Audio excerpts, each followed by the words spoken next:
All right, here we are for the May 25th council meeting, 7:30 on May 25th. Margot, take it away.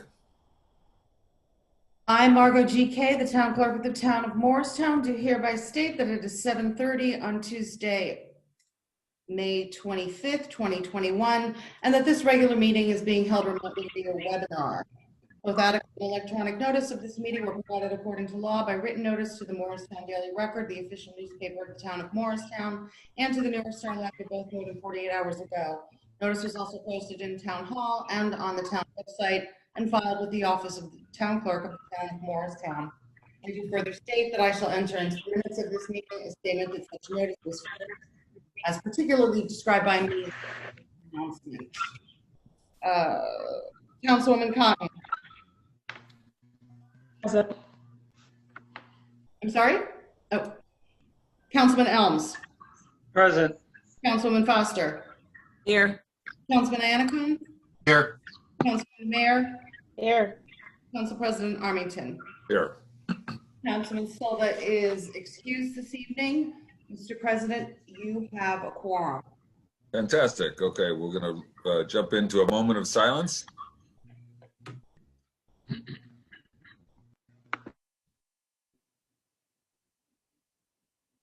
Followed by the Pledge of Allegiance. I pledge allegiance to the flag of the United States of America and to the republic for which it stands, one nation, under God, indivisible, with liberty and justice for all. Okay, before we get started, please be aware that public comment during the public hearing portions of this meeting will be moderated through the Zoom app. At the appropriate time, members of the public wishing to speak should indicate so by raising his or her hand in the app. You will find the raise your hand icon in the lower left side of your screen. You may also raise your hand by pressing *9 on your phone.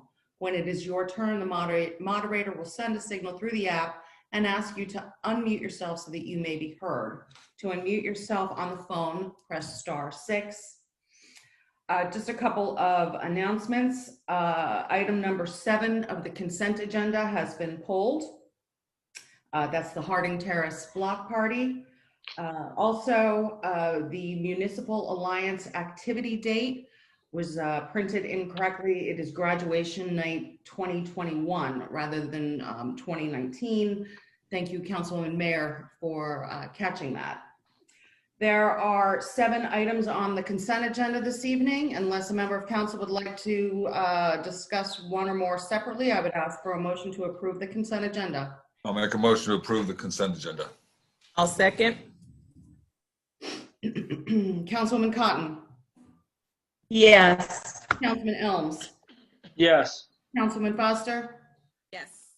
Councilman Anacone. Yes. Councilwoman Mayor. Yes.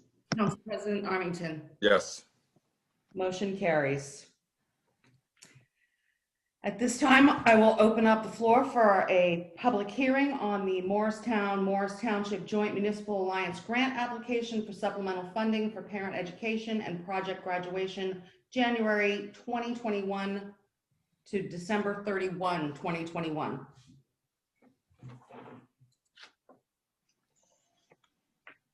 Council President, I don't see any hands raised for public comment on this matter. Okay, I'll close the public hearing for that matter. Also, open up, I'm sorry, sir, open up the public hearing on any other matter. Okay.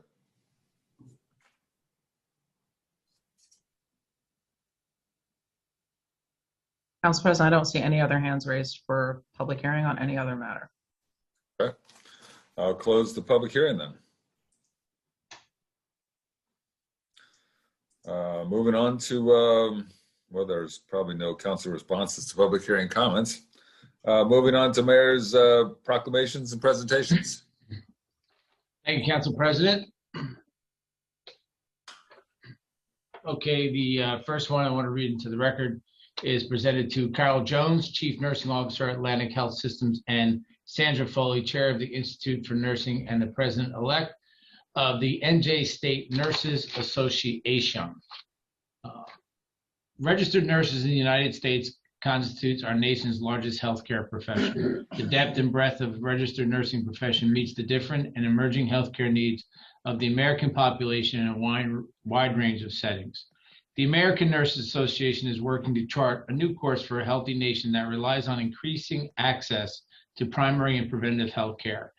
A renewed emphasis on primary and preventative health care will require better utilization of all our nation's registered nursing resources. Professional nursing is an indispensable component of the safety and quality of care of hospitalized patients. The demand for registered nurses services will be greater than ever because of the aging of the American population, the continued expansion of life-sustaining technologies, and the explosive growth of home health care services. More qualified registered nurses are needed in the future to meet the increasingly complex needs of healthcare consumers in this community. The cost-effective, safe, and high-quality healthcare services provided by registered nurses will be an increasingly important component of the United States healthcare delivery system in the future. Along with the American Nurses Association, the New Jersey State Nurses Association, and Institute of Nursing has declared May as Nurses Month, with the theme, You Make a Difference, a nod to nurses, sheer numbers, their unparalleled impact during the pandemic and healthcare, and an open invitation to thank a nurse for enriching our lives and the world we live in. Now, therefore, I, Timothy P. Doherty, Mayor of the Town of Morristown, do hereby proclaim the month of May as Nurses Month in the Town of Morristown. I ask that all residents of Morristown and Morris County join me in honoring the registered nurses who care for us all and celebrate registered nurses' accomplishments and efforts to improve our health care system and show our appreciation for the nation's registered nurses, not just during this month, but every opportunity throughout the year. I'll speak for the council and the administration and all the employees and the citizens of Morristown. We thank the nurses for all they have done and continue to do, especially during the very, very difficult times of the pandemic. Those who have actually even lost their lives to COVID-19. They were the frontline workers. We are in a debt of gratitude for our entire lives for what they did for us, especially here in our town of Morristown. Thank you. Mayor Carol Jones is present. I think she might want to make a couple comments in response. That'd be perfect. Okay. Carol, if you would unmute yourself. I just wanted to thank you so much, Mayor and the council, for the acknowledgement. As you know, we certainly did what was required, and we're committed to training and educating the nurses of the future. So we remain prepared, and I know Sandy stands with me in our efforts. Thank you so much. Thank you, Ms. Jones. I'd also want to reiterate the mayor's comments and share that if we were not virtual, there would be a standing ovation at this point. I'm sure that the entire council and the public are all extremely supportive and showing significant gratitude for the nurses and their efforts throughout this effort. So We can give them a hand clap, though. Thank you for everything that you. Agreed. Terrific. The next proclamation is going to Jerry Patasnik of Morris. I hope I got the name right, of Morris County Moms Demand Action. One of group I full-heartedly support. Whereas every day more than 100 Americans are killed by gun violence, alongside more than 230 who are shot and wounded. On an average, there are more than 13,000 gun homicides every year. Americans are 25 times more likely to die by gun homicide than people in other high-income countries. And New Jersey has 445 gun deaths every year, with a rate of 5 deaths per 100,000 people. Gun homicides and assaults are concentrated in cities with more than half of all firearm-related gun deaths in the nation occurring in 127 cities. Gun violence prevention is more important than ever as the COVID-19 pandemic continues to exacerbate gun violence after more than a year of increased gun sales, increased calls to suicide and domestic violence hotlines, and an increase in city gun violence. In January of 2013, Hadea Pendleton was tragically shot and killed at age 15. and on June 4th, 2021, to recognize the 24th birthday of Adia Pendleton, born June 2nd, 1997, people across the United States will recognize National Gun Violence Awareness Day and wear orange to tribute to Adia Pendleton, victims of gun violence, and the loved ones of those victims. The idea was inspired by a group of Hadia's friends who asked their classmates to commemorate her life by wearing orange. They chose this color because hunters wear orange to announce themselves to other hunters when they were out in the woods. And orange is a color that symbolizes the value of human life. Anyone can join this campaign by pledging to wear orange on June 4th, 2021, the first Friday of June. By wearing orange, Americans will raise awareness about gun violence and honor the lives of gun violence victims and survivors. Now, therefore, I, Timothy P. Doherty, Mayor of the Town of Morristown, do hereby proclaim June 4th, 2021 is National Gun Violence Awareness Day in the Town of Morristown, and I encourage Morristown residents to participate in promoting greater awareness about gun violence and gun safety. Jerry, you can pick this up at Town Hall from Kristen. Thank you so much for what you guys do. Just the mere proclamation is only a thank you for all the effort that you guys put constantly day in and day out on gun violence awareness. Thank you very, very much. May I say something real quickly? Mayor Doherty, can I say something real quickly? So the council president. Sure, go ahead, Sandy. Thank you. I'm a member of Moms Demand Action in Morris County, and if anybody wants to join us on June 4th, we're going to turn Madison orange. We go through the town from 2 to 4, and we tie ribbons around light posts, and then there's a small ceremony. We did it 2 years ago in Morristown. This year they chose Madison. If anybody wants to join us, everybody is welcome. It's a great cause. Thank you. Okay. Thank you, Councilwoman.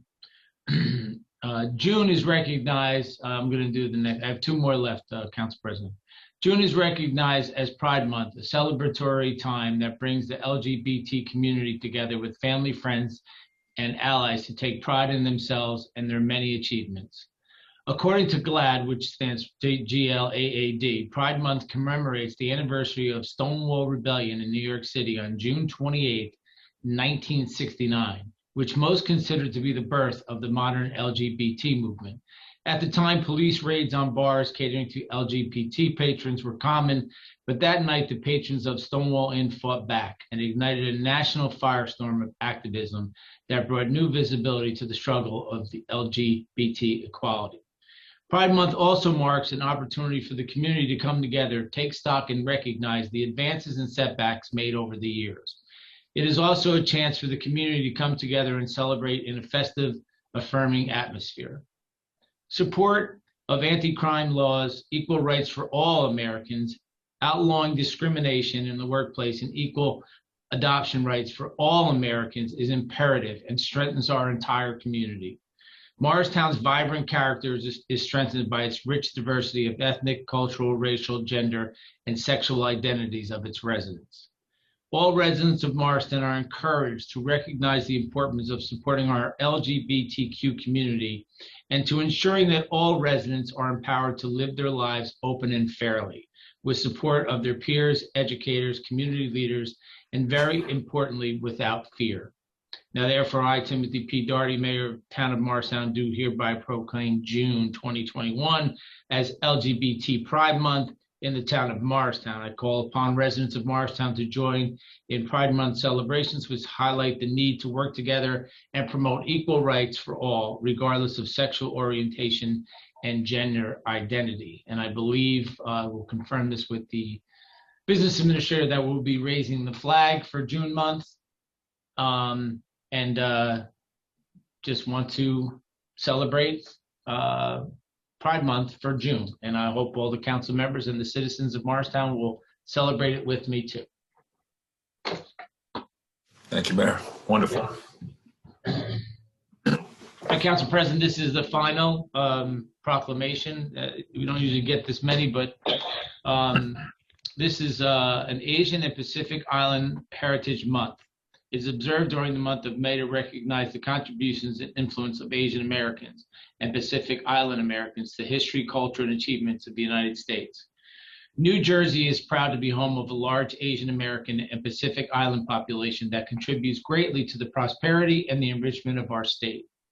For more than a century, Asian American and Pacific Island men and women have made valuable contributions to all areas of life in New Jersey, including government, business, arts and sciences, medicine, education, law enforcement, and the military. Asian American and Pacific Island communities are deeply rooted in both the United States and New Jersey, reminding us of both proud and painful chapters of our history. Asian Americans and Pacific Island communities in New Jersey have shared their rich culture and traditions while representing their communities through public service and advocacy. Diversity represents one of our greatest strengths, and by recognizing the contributions and accomplishments of Asian Americans and Pacific Island men and women, our state celebrates the importance of inclusion to building a brighter future for all our citizens. New Jersey is committed to providing comprehensive support to ensure that it is equitable and welcoming to all people. The town of Morristown is proud to celebrate Asian American and Pacific Island Heritage Month and commemorate the essential contributions, sacrifices, and accomplishments that Asian American and Pacific Islands have made within our community. Now, therefore, I, Timothy P. Doherty, Mayor of the town of Morristown, do hereby proclaim May 2021 as Asian American and Pacific Island Heritage Month in the town of Morristown. Congratulations. Thank you, Council President, for the time to do these many proclamations, which are very important, and that we recognize all people in our community, and I think that's very appropriate.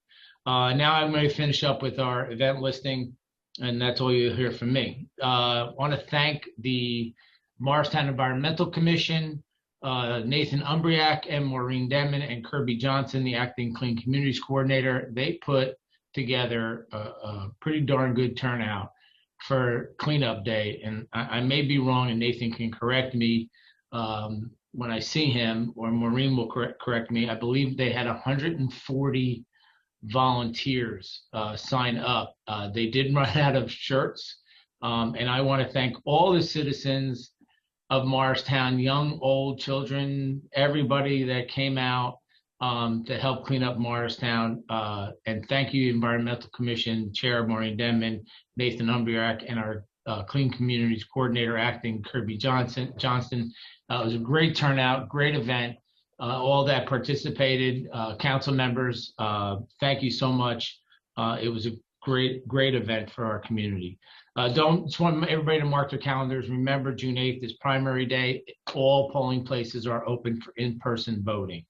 Any problems, call the Morris County Board of Elections at 973-285-6715. Mark your calendars, June 12th, 2021, 11 a.m. to 1 p.m. back at Town Hall, free rabies clinic. We know there's so many new dogs in town.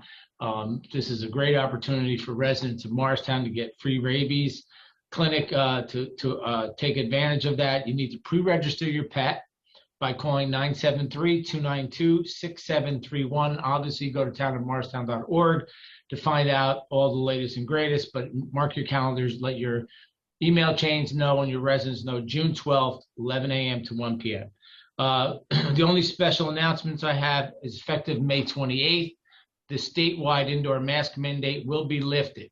However, businesses and entities overseeing indoor spaces may continue to require face masks for employees, customers, and or guests. You can link to Governor Murphy's announcement, executive orders on our town website, townofmorristown.org. So basically, I got asked that this evening before I came in. Somebody working in a coffee shop asked me starting Friday, nobody has to wear a mask coming inside? I said, no, the owner of the business has the right to tell a patron they're not going to serve if they don't wear a mask. They can mandate masks inside their business. It's just that the governor is lifting it. Am I correct with that, Mr. Poor? You are correct, Mayor. Okay, so I just don't want people to get upset if they go into a business and the business owner, or there may be a sign that says you have to wear your mask inside, and then they get into a discussion that the governor lifted the mask mandate. So businesses can do it on their own. Just wanted to get that out there so everybody in the public knows. Do you have anything to add to that, Mr. Farrar? I do not. I think you covered it well, that a private business owner can still mandate a mask before providing services. So the governor's executive order does not take away that right from business owners. And it's not, I think he discussed it because this question was raised at his press conference about whether it would be a HIPAA violation. It is not a HIPAA violation. A business owner can mandate masks if they choose to do so. All right, thank you. The County of Morris is accepting walk-ups at the Rockaway Town Center mega site, 8 a.m. to 3 p.m. Register at atlantichealth.org. That's 12-year-olds and up. If you have any issue, if any of you have any constituents that have any issues, just call our office at 973-292-6626. We will get them scheduled and get them vaccinated. Reminder, Town Hall is closed for the 31st for Memorial Day. And most importantly, as it's getting closer to the 29th, registration now open for Burnham Park Pool. You can go to townofmorristown.org/pool or call the rec department at 973-292-6717. I'd like just to take a second. Welcome back, Jillian Barrick. We missed her for the week, and it's good to have her back. And as I'm looking at our town attorney and that poster behind him, I keep thinking of the line from that movie with all the gin joints all over the world. You know what that is? You remember that movie, Beach? So I see the Casablanca behind you, and it just reminds me of that movie, one of the greats. And that's all I have, everybody. Thank you very much. Thank you, Mayor. So now we have a report, with the budget presentation. Yes. All right, council members.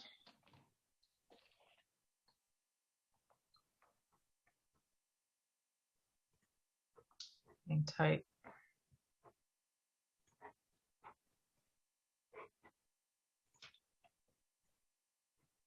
There we go. All right. Everyone see my screen? Yes. All right, very good. So thank you all for your time this evening. I'd like to go through the budget presentation for our proposed budget for 2021. As we discussed the last meeting, the proposed budget reflects a 1.8 cent increase in the municipal tax rate, which is about a little over $5, a monthly increase in the average residential home of $355,000 assessed value. That reflects a total net assessed valuation across the town of $2.3 billion. We are $559,000 under the 2% property tax levy cap, and 1 cent of the municipal tax rate equals $229,639. Over the next 20 minutes or so, we'll be going over the details in the operating budget, both revenues as well as expenditures, finishing up with an overview of the capital that's proposed.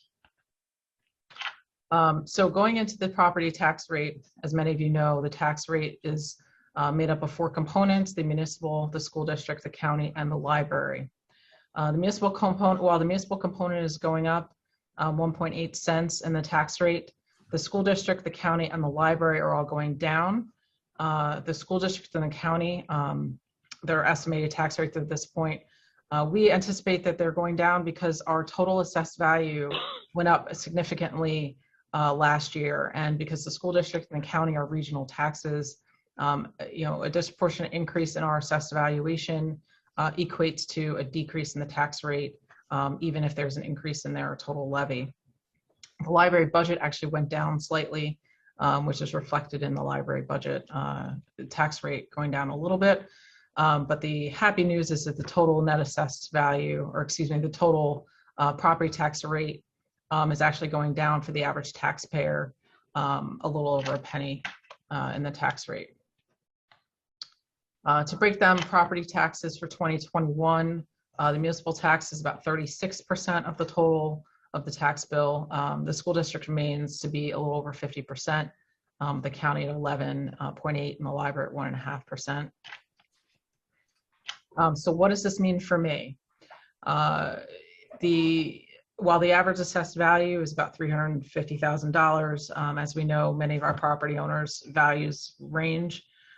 So this is a presentation of the total tax comparison for 100%, $100,000 of assessed value. So for 2021, for every $100,000 in assessed value, the total tax bill would be $2,871, or a reduction of $11.53 in the tax rate. That's a decrease of about $2.88 per quarter per $100,000 of assessed value. So if your house, for example, is assessed $500,000, then you would multiply these numbers by 5. As I mentioned before, our total tax base increased over about $29 million last year. We saw significant increases in ratables in a number of categories, including vacant land, residential, commercial, and apartment, really every category except for industrial. But certainly our workhorse has been the commercial, with a couple of large multifamily residential properties that are fully taxable that came online in 2021. And that increased value is reflected in the $28.9 million in assessed value increases from last year, which is a benefit to our taxpayers in general, but certainly can be seen and reflected in the reduction in the school and the county tax rates. Our equalization rate also continued to go up. It's now at 77%, while in the last few years it hovered around 70%. So we're trending in an upward direction. As an overview of our total financials, the operating budget for the municipality is $42.8 million plus the $855 in grants. So that's a total operating fund proposed budget of $43.7 million, which is a 3.1% increase over last year.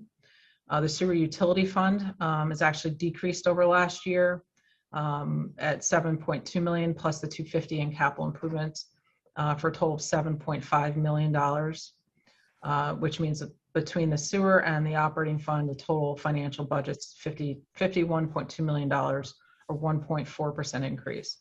The sewer utility fund really went down because the total consumption of water, we saw a decrease last year, and based on COVID, and we expect some rebound of sewer revenues this year because the restaurants are coming back, the offices are coming back, but it's a little bit less than we anticipated for previous years. For one example, the hospital cogen plant is using less water because they're now relying on well water, which has resulted in a decrease in the revenues anticipated in the sewer utility, and the budget was decreased accordingly. I mentioned already we're below the 2% property tax levy cap.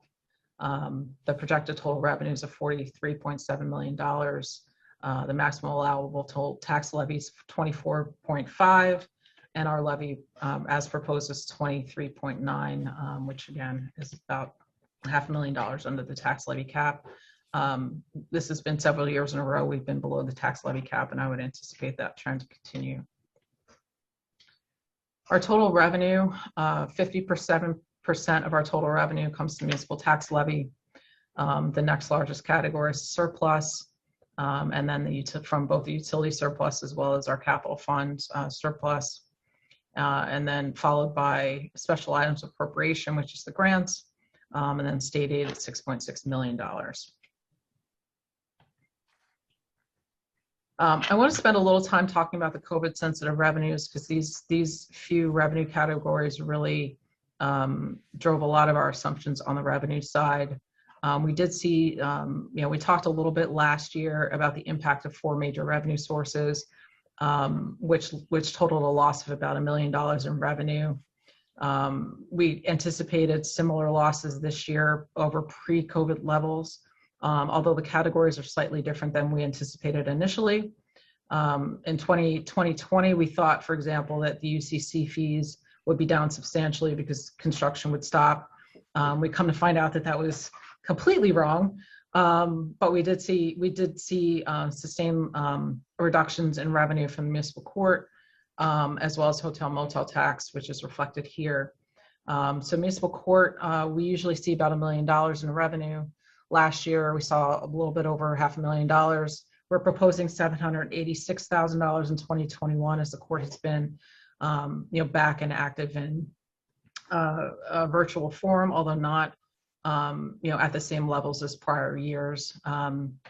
And we're still anticipating we're able to go up to a 3-year average of $886,000, but given the trends that we've seen in municipal court, we're proposing $786,000 in revenue in the court. For licenses, it was down a little bit last year. We typically see about $125,000, $135,000. It's a little down from in 2020, so we anticipated a little bit of a decrease to $120,000 this year, which is just under the 3-year average. Swimming pool fees, last year we actually anticipated 0 since we didn't know if the pools were even going to be allowed to open. We were able to open with a truncated season and saw total revenues of $64,000, which is about half of what we would normally see. This year, we anticipate the pools to open full season, and we were excited, as the mayor had mentioned, that to see people register for Burnham Pool. We are anticipating the 3-year average revenue for that at $98,000. Although I am encouraged by the activity we've seen in registrations that we may reach pre-COVID levels at over $100,000, but we've been very conservative in estimating the 3-year average at 98. I alluded a little bit to the sewer utility user fees. In prior years, in 2019, we saw $7.6 million. We saw a pretty substantial decrease in sewer utility fees in 2020 at $6.8 million. So this year we did anticipate a decrease in the user fees from prior years at $7.1 million, which is about $200,000 less than the 3-year average. So far, we are on track to see the user fees are as proposed. We may see a little bit better as development that's at our borders, which is serviced by our sewer plant, start to come online. But I feel confident that the 7.1 million we're anticipating is a realistic number. The last one, which is a little bit harder to predict, is the hotel motel tax number. We usually see it's about $600,000 in revenue. It's been as much as $700,000. Last year we saw $235,000, and that was really because the first couple of months of the year before COVID were really, really good. This year we're anticipating only $180,000. I apologize, this last square is a typo. The 3-year average is about $620,000. We did not anticipate anywhere near the 3-year average of the hotel motel tax because we know that travel is down. A lot of the hotel rooms that are in Morristown are driven by business travel, which is not going to rebound as fast as leisure travel has this year. So we're anticipating about $180,000, which is consistent with the monthly trends that we've seen for hotel motel tax so far this year. Under general revenues, there's the increases from the 2020 budget to 2021. The Uniform Construction Code fees, as I'd mentioned before, we had originally anticipated a substantial decrease in the Uniform Construction Code fees last year. They actually were on trend for prior years at about $1 million, so we increased the anticipated revenues for that to match the prior year trend. The receipt for delinquent taxes is up by $125,000 based on the annual report we get from our auditor. The swimming pool fees, as I mentioned, is restored to $98,000 from 0 last year. And then the vertical pilot, which just came online at the end of last year, is a new revenue for this year, and the court is an increase of $30,000. I like to talk about this every year just because it gets under my craw, the state aid. The state's taking our money. We should get our money back. It would have a huge impact on our budget if we were to get the full $5 million funding that we're entitled to by statute. I don't think it's likely we'll see that, but I think it's worth to mention. that the state is keeping substantial portion of our state aid for their own use.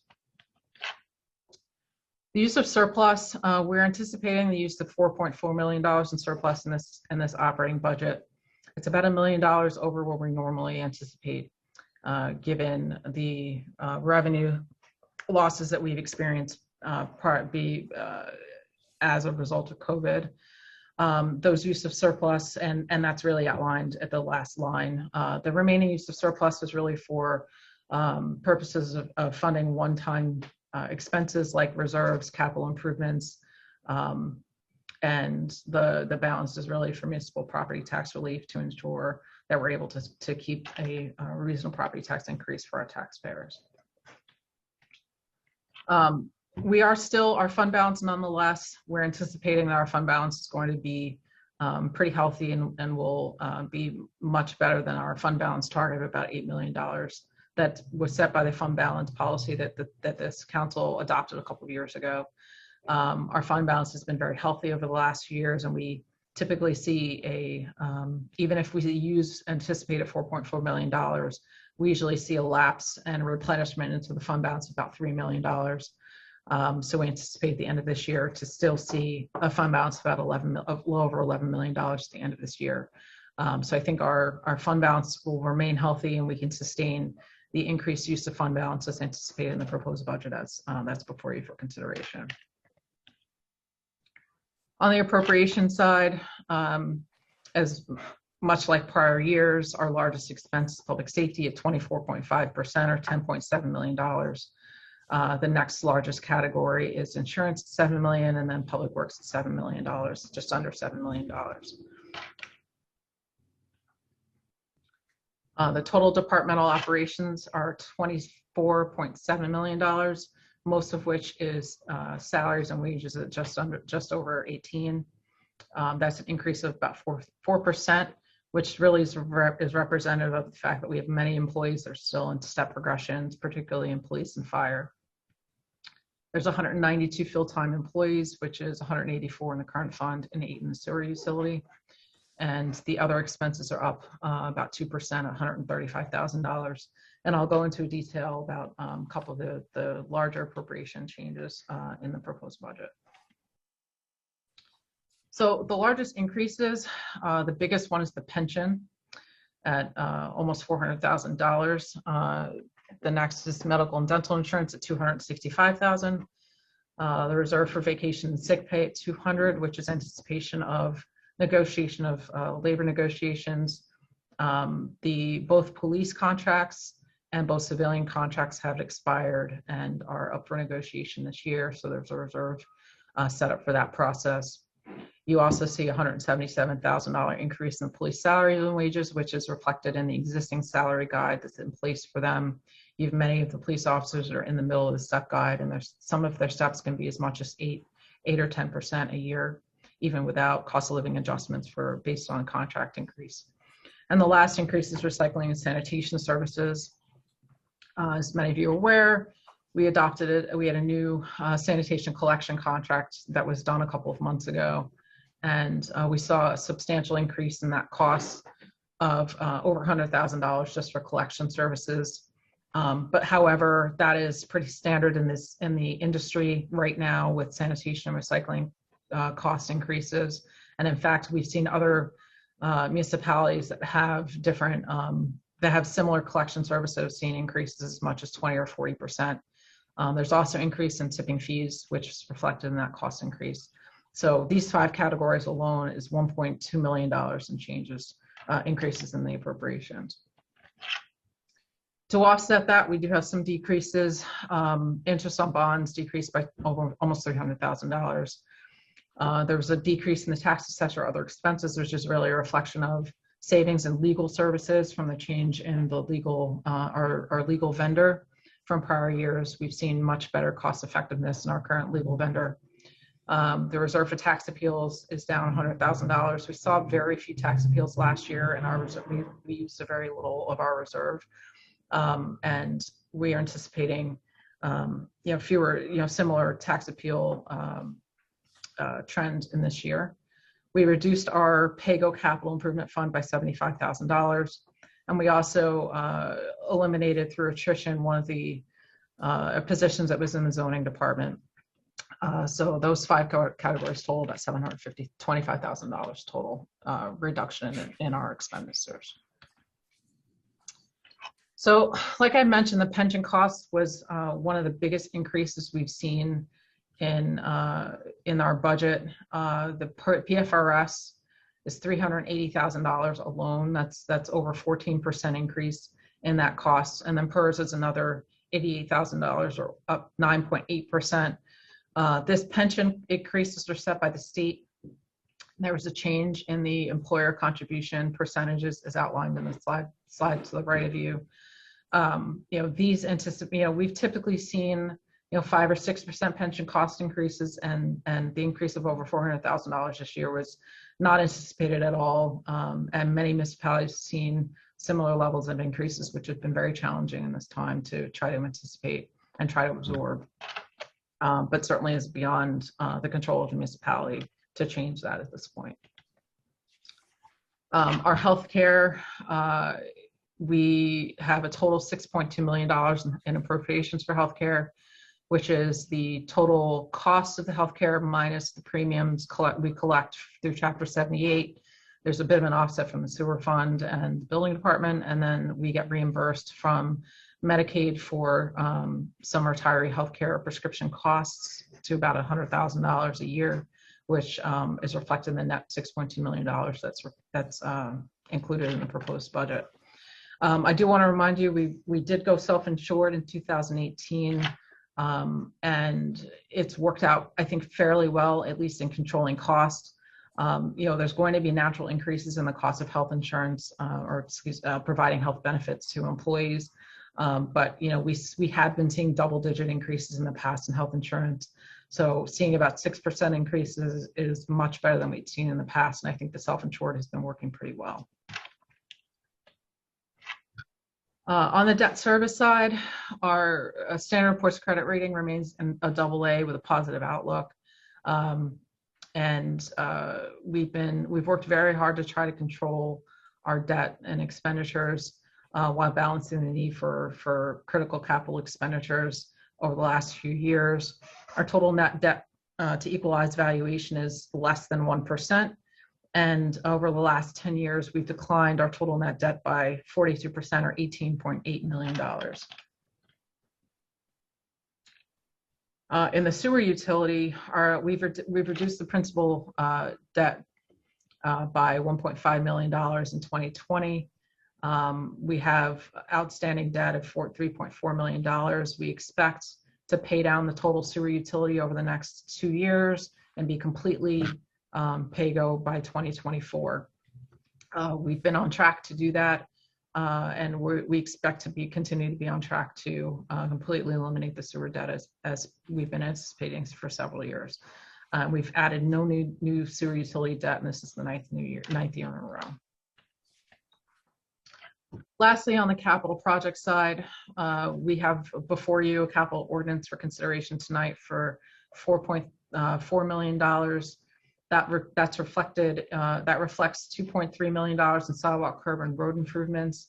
Although I have to point out that about $1 million of that is actually drainage improvements in various parts of town. We've seen a lot of deterioration in the storm sewers and a lot of maintenance that has needed to occur.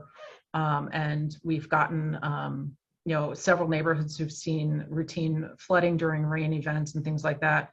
And so we are taking this time to invest in those drainage improvements to prevent flooding in areas like Western Avenue, Catano Avenue, and various neighborhoods across town, which are detailed in the capital budget that you have before you. And that $1 million will really, I think, improve the quality of life in these neighborhoods to make those drainage improvements. It's something that's not as sexy as building a park, but I think it's just as important and will be a vital improvement. So that's reflected in $2.2 million in the sidewalk, curb, and roadway improvements. We have $105,000 for vehicles and heavy equipment, which is for DPW, $590,000 for park and playground improvements, which includes, continuing our new court resurfacing projects. I think Bud Street and Jersey Avenue is included in this $590,000 for court improvements. $5,000 for dam improvements. That's a number we do every year. $240,000 for building improvements, which includes a new security camera system for town hall to replace the system that has passed its useful life. The last, which is a pretty substantial number, is $875,000 for fire equipment. Our ladder trucks are way past their useful lives. They were bought in the 80s and 90s, and we've been spending increasing amounts of money to repair them, and it's time to start putting money aside to replace the ladder truck. So 700 of this 875 is towards half of the cost of a new ladder truck, with the anticipation that we will fund the second half next year. As you recall, during our prior capital budget, we funded for the replacement of one of the fire engines. We anticipate that will be delivered in June. So this is again towards maintaining a safe and current fire fleet for our fire department. And then lastly, it's $297,000 for Section 20, which is for all the soft costs and engineering. And that covers the overview of the municipal budget as proposed to the council. I will make this presentation available online tomorrow, so it will be viewable for the general public. And I will entertain any questions that council members have. I will also follow up with each of you if you'd like to sit down and have a detailed discussion about the budget at your convenience. Thank you. Thank you, Jillian. Any questions for Jillian on the budget? Stefan, I will say I think it's a very good budget. I did sit down with Jillian and reviewed it. I do remain concerned about the use of fund balance. We still have a strong fund balance, no bones. We're going from 33% of the budget down to about 26% of the budget, which is still strong. It's still a strong fund balance, but we're using it to fund reserves. So there's always that risk. So Jillian, with reference to fund balance and reserves in your projections over the next 3 years, which you also did include in the summary of the budget, is it our intention to start replenishing the reserves or replenishing the fund balance, or do you think in future years we're going to continue to rely on drawing down on that fund balance? So I wouldn't say our intention is to replenish fund balance, but it is our intention to return back to the prior levels of use of fund balance to get it back down to about the $3.5 million range, which is something that we can replenish on routinely replenish. And the intent to get to that is through routine steady attrition and identifying new revenue sources over the next 2 or 3 years. We do anticipate a couple of large new revenue sources coming online. For example, the M Station pilot is over $400,000 in revenue, which will help to offset the loss in COVID revenue. I also think that the municipal court and the hotel motel will start to rebound over the next 2 or 3 years, and then that will help get us back to the prior levels for use of fund balance. It's certainly not sustainable to continue to use $1 million more than we've normally used, but I think it is sustainable for this year as we start planning into next year and looking towards attrition and other ways to naturally save in appropriations. Jillian, one of the big increases was actually recycling. Those tipping fees continue to rise year to year. And also the second problem you continue to see, and I know it's not much you can do about it, is the increase in the municipal local contribution towards the pension. Is there anything you can do with either one of those two? Because those two do seem to be the two expenses that seem to be jumping year to year consistently. I will say that the pension is, short of headcount reduction, there's really not, and even that's not a direct one-to-one. We don't really have any control over pension. The state makes the decision about pension rates and how they're increased and, how they trickle down to us. I mean, last year we saw flat pensions, and for whatever reason this year they were, increased by double digits, and there's unfortunately no easy way to anticipate that as much as I would like to. But as far as the tipping fees, I conceptually, encouraging our residents to recycle more, would remove waste from the waste stream and reduce the amount of trash that we're sending to the landfill. But that's something that's in concept is easy to do. In reality, is hard to do to some sort of meaningful level. But I certainly think that we can work to better encourage our residents and our businesses to recycle more and reduce their amount of waste. I know the Environmental Commission is thinking about ways to start encouraging composting as another way to divert waste away from the waste stream. But it's, trash is trash. And, a population like ours tends to have a pretty steady amount of waste that goes into our collection stream, and making a dent in that. It's not something that can be easily done. Yeah. And then last question, Jillian, is there any either inflation risk? Because we're starting to see inflation in a lot of our budgets. Is there any inflation risk presented in this budget that might challenge this budget? And also, is there any interest rate risk in terms of any of our short-term lending? I think as far as borrowing is concerned, I'm less concerned about the interest rate there because we have such a good credit rating. I actually think there's an upside with interest rate because our interest on investments have been down so much because the interest rates have been for savings. And our CD rate was something like 25 basis points, really, really low. And we've seen so much better, interest on investments in the past that I think will benefit by interest rates rebounding on that end. I think on the inflation side, on expenses, there's certainly, some potential challenge, on energy and things like that. But, we've entered into contracts with our natural gas and electrical suppliers. So we've locked in those prices for 2 years. So I think we're okay with that. The only one that might be a question would be maybe gasoline. But I'm not really seeing spikes there yet, but it's something that we'll certainly continue to monitor. And I think that I think we're trying to anticipate any kind of other, pressures in the budget as much as we know. But, we use a lot of different ways to do purchasing through co-ops and the various co-op sources. And, we try to stay on top of it as much as possible. So, there's always a little bit of risk, and it's something that we'll continue to look at, but there's nothing, that's seriously concerning as of right now that I would want to bring to your attention. But certainly I will if something does come up. I think the worst one that I was concerned about was sanitation, and we've already crossed that bridge. Yeah, great. Now, again, thank you. Nice work. Thank you. Thank you. Anyone else? Nope. Okay. Okay. Thank you, Councilman. Thank you, Joanne. All right. Moving on to council liaison reports.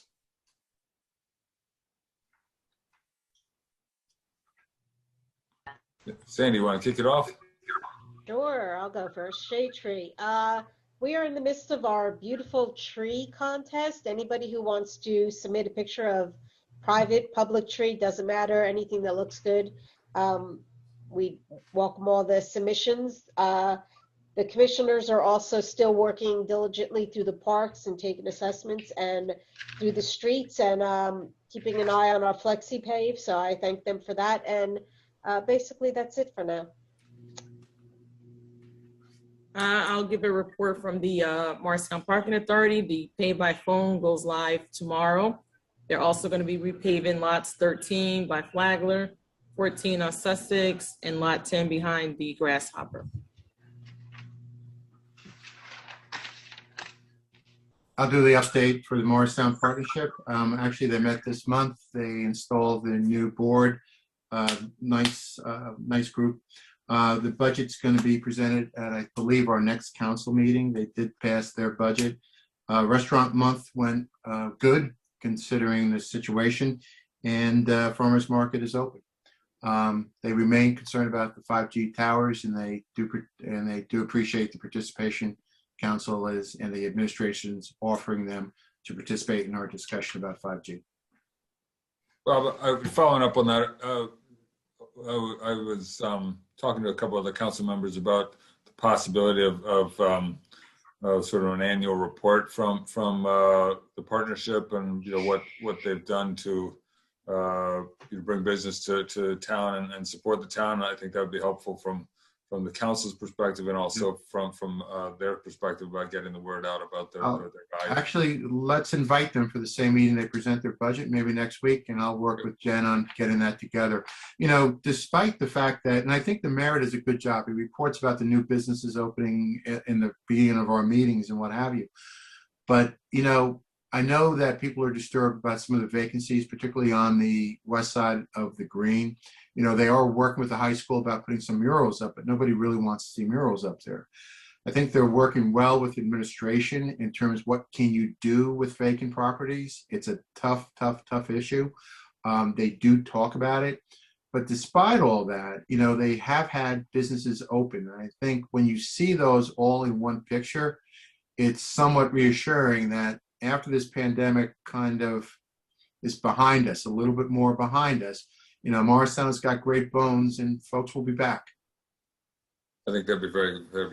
So you'll work with Jen about. Yep. Thank you. All right. If there's no one else, we will move on to regular business.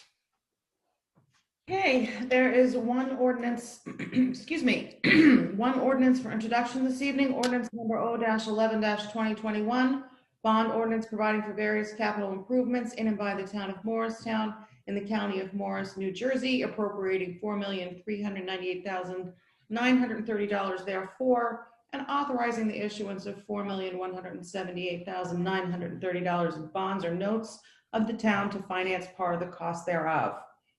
I'll make a motion to introduce ordinance number O-11-2011. I'll second. Any comments or questions from council?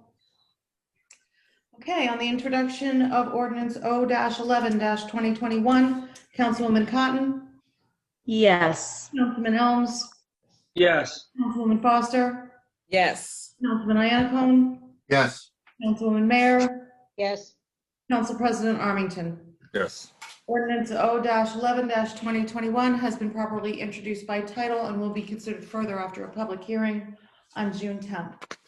There are three ordinances for public hearing and adoption. Ordinance number O-8-2021, calendar year ordinance to exceed the municipal budget appropriation limits and to establish a cap bank pursuant to NJSA 40A:4-4514. I'll make a motion to adopt ordinance number O-8-2021.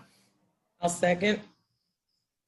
At this time, I will open up the public hearing to members of the public who wish to speak regarding ordinance O-8-2021 only. I don't see any public comments. We'll close the public hearing on O-8-2021. Any comments or questions from council? On the adoption of ordinance O-8-2021, Councilwoman Cotton, Yes. Councilman Helms, Yes. Councilwoman Foster, Yes. Councilman Iannacone, Yes. Councilwoman Mayer, Yes. Council President Armington. Yes. Ordinance 8-2021 is adopted. Ordinance number O-9-2021, an ordinance amending and supplementing Chapter 7-16 of the Code of the Town of Morristown entitled Parking of Certain Trucks, Vehicles, and Trailers Prohibited. I'll make a motion to adopt ordinance number O-9-2021. I'll second. I will open up the public hearing for members of the public who wish to speak on ordinance O-9-2021 only. Council President, I don't see any hands raised for public comment. We'll close the public hearing for O-9-2021. Any comments or questions from council? Question for Jillian. What is the, how would this be essentially, how would the public get educated about this ordinance? I think we'll do a public information campaign through social media. And I'm sure the mayor can mention it during his daily posts as well to make sure that we get the word out. And the police department will do an interim enforcement period similar to the way that the parking authority does with parking permits, where they kind of give warnings initially and then ultimately finalize in the enforcement mechanism. Great, thank you. Okay. On the adoption of ordinance O-9-2021, Councilwoman Cotton, Yes. Councilman Elms, Yes. Councilman Foster, Yes. Councilman Iannicone, Yes. Councilman Mayor, Yes. Council President Armington. Yes. Ordinance 9-2021 is adopted. Ordinance number O-10-2021, an ordinance amending and supplementing the code of the town of Morristown, Chapter 7, Traffic, Section 7-40.2, handicap parking on streets for private residences, to amend the placard number assigned to a dedicated parking space for a resident of Cobb Place. I'll make a motion to adopt O-10-2021. I'll second. Okay, I will open up the public hearing for members of the public who wish to 10-2021 only.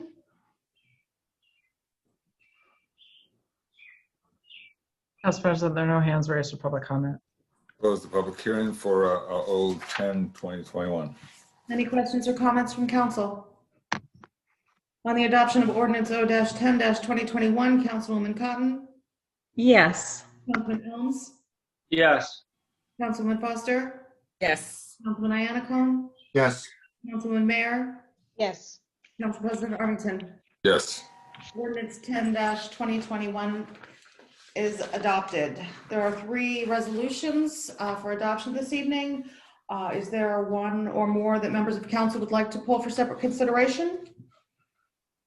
If not, I would ask for a motion to adopt resolutions 83, 84, and 85-2021 en masse.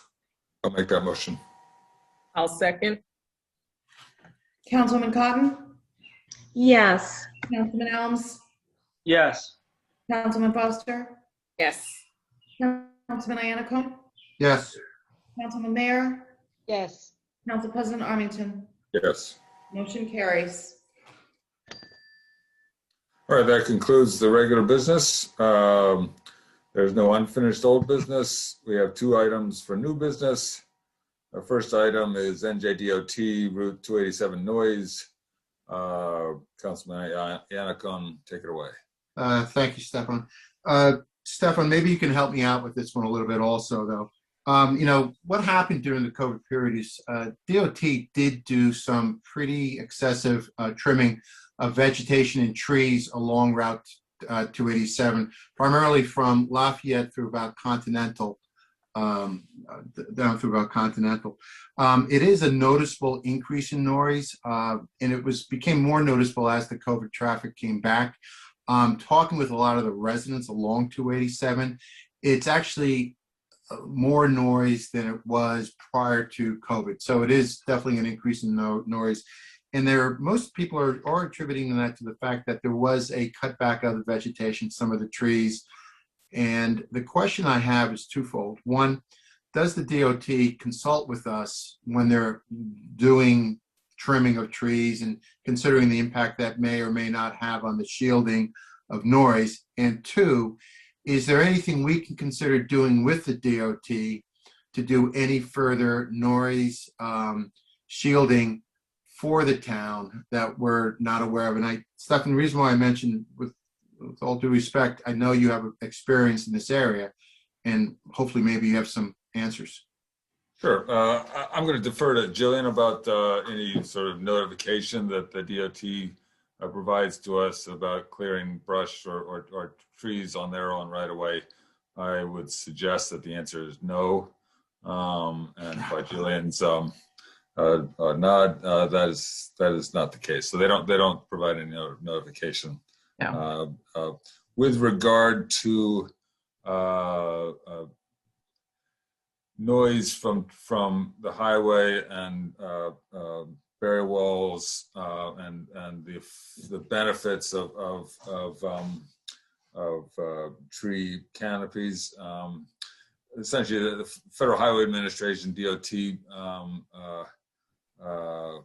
in the modeling of noise and noise barriers and noise mitigation, they only take into consideration evergreen trees, and basically a swath of at least 50 feet of evergreen trees will be counted as noise mitigation. The deciduous trees, because they go away, all the leaves go away in the fall and winter, are not counted for noise mitigation. That said, there is a certain amount of the town's 287 right away that includes noise barriers, and then other sections that do not. And the State Department of Transportation does support municipal efforts to investigate whether or not a new noise barriers on existing roadways classified as a type 2 noise barrier program. And essentially, I'm not sure if the state does the noise analyses to support that, or if it's the municipality. But essentially, the criteria is twofold. One is they will only do those sort of projects with communities that support the construction of noise barriers, and two, where where the noise levels from the roadway exceed the noise abatement criteria, which is 67 decibels, and where the construction of a noise barrier less than 20 feet tall will reduce the noise levels by at least 5 decibels. And the way the state makes the determination of reasonableness and cost effectiveness is by allocating a cost, or essentially value per household that receives this 5 decibel reduction from a noise barrier. And if the noise levels are over 67 decibels, the per household allocation is $50,000. If the noise level is under 67 decibels, the per household allocation is $25,000. So, for example, if there are 10 houses along the right of way that would benefit from a noise barrier, and at $50,000 a piece, that's $500,000. So if they could build a noise barrier for less than $500,000, then the DOT would, per their policy, make a determination that it is a cost-effective project. Will the DOT do that investigation if requested? I do not know the answer to that. Jillian, can we check that out? Sure. Okay, that'd be great. I would offer that if the town or if the town essentially goes into the process of getting noise monitoring equipment and knows how to use it, I could do an ad hoc analysis using the TNM, which is the traffic noise model, to make that determination, at least from a preliminary perspective, before we if they say that the municipality has to make that investment. So I'd be willing to do that. That'd be great. That'd be great. Thank you. The next point of new business is the noise enforcement ordinance. Councilman Yannicone. I think I think council generally was supportive of the introduction of the noise enforcement ordinance, which was developed a lot because of various people on the council's efforts in the subcommittee. That being said, any ordinance does require time for implementation, and I think I'd like to move this ordinance forward just to start getting this ordinance adopted, and then once it's adopted, put off enforcement of the ordinance for a sufficient period of time for the town to obtain the necessary equipment and complete the necessary training. So my request in putting this on for new business, though it's somewhat of an old business topic, and I do think that it has the support of both administration and council, is I'd like to see if we could move this ordinance forward at our next council meeting, and then hopefully put it out there so that it can be there for public comment and possible adoption in the future. I'd be supportive of that. I believe the ordinance essentially establishes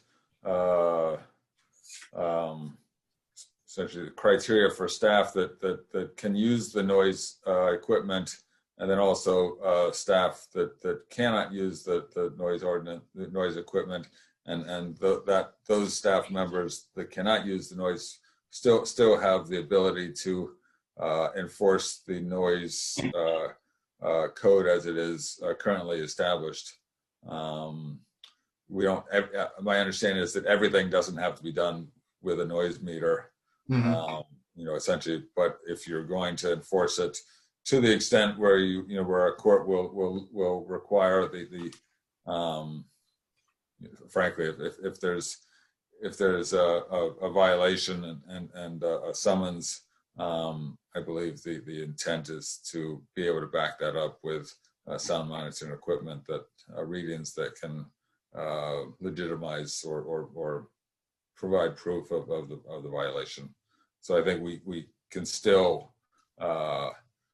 enforce the noise ordinance as it is today, as long as with or without the ordinance, the new ordinance. So I would support your effort to move this forward. Thank you. Jillian, if you need any help from me, I'm happy to assist. We'll do. We'll work on getting the ordinance ready for the next council meeting. We've already researched the implementation necessary, and we'll get ready for the next council meeting. Great. Is this human generated noise or mechanical generated noise or both, or does it specify? The ordinance does specify exceptions. For example, I believe the landscaping equipment as such is limited to the hourly restrictions, but is exempt from the noise limits. What about the air handlers? Because after we had our ABC hearing, we learned that the air handlers on some of the buildings exceed the state decibel. So how would you deal with that? So if they're already above it. Well, so I would say that those would be pre-existing non-conforming.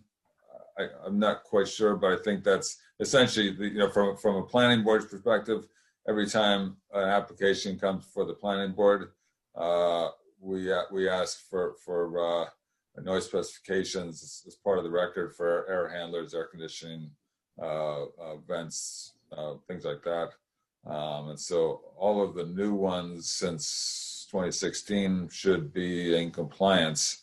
So I'm not, I think if there are clearly loud ones, I don't know how the ordinance addresses non-conforming, since that's not the noise ordinance is not a zoning code. It's not a zoning issue. If they're loud and violate the new noise ordinance, then they would have to be cited.